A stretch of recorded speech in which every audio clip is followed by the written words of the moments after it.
मावळ तालुक्यामधल्या कुंडमळ्यामध्ये इंद्रायणी नदीवर पूल कोसळून चौघांचा मृत्यू, एका लहान मुलाचा समावेश. पूल 30 वर्ष जुना असल्याची माहिती.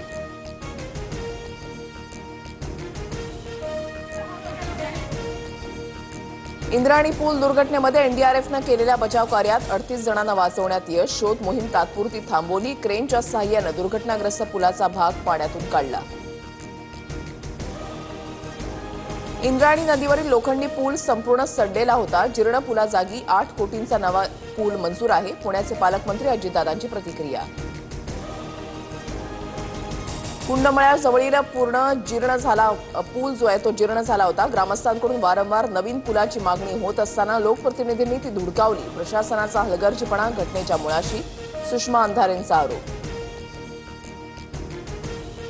जिथे पाण्याचा प्रवाह जास्त अशा पर्यटन स्थळावर न जाण्याचं आधीच आवाहन केलं होतं. प्रशासकीय हलगर्जीपणा झालाय का याची समिती नेमून चौकशी होणार. पूल दुर्घटनेवर पुणे जिल्हाधिकाऱ्यांची माहिती. इंद्रायणी नदीवरील पुलावर 50हून जास्त पर्यटक उभे होते. पूल पादचारी असताना काही दुचाकी येत जात होत्या. गर्दीचा भार या जीर्ण झालेल्या पुलाला पेलवला नाही. इंद्रायणी नदीवरील पूल दुर्घटनेमधील मृतांच्या नातेवाईकांना 5 लाखांची शासकीय मदत जाहीर. 51 जण जखमी. पुणे जिल्हाधिकाऱ्यांची माहिती. पंतप्रधान मोदींसह अमित शहांची मुख्यमंत्री फडणवीसांसोबत फोनवरून चर्चा. मावळ पूल दुर्घटनेची माहिती घेतली तर अमित शहांकडून ट्विट करत संवेदना व्यक्त. सर्व जुन्या पुलांचं स्ट्रक्चरल ऑडिट होणार. उपमुख्यमंत्री शिंदेंच्या मुख्य सचिवांना सूचना. मावळ घटनेची पुनरावृत्ती टाळण्यासाठी खबरदारी.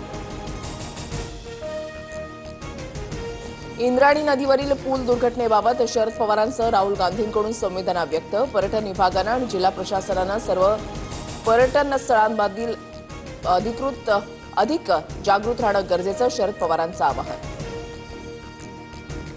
प्रभाग रचनेवर बारीक लक्ष ठेवा. महायुतीला फायदेशीर ठरणारे प्रभाग करण्याचा प्रयत्न झाल्यास तो हाणून पाडा. नवीन नोंदणी होणाऱ्या मतदारांची पडताळणी करा. शाखा प्रमुखांच्या बैठकीमध्ये उद्धव ठाकरेंचे आदेश.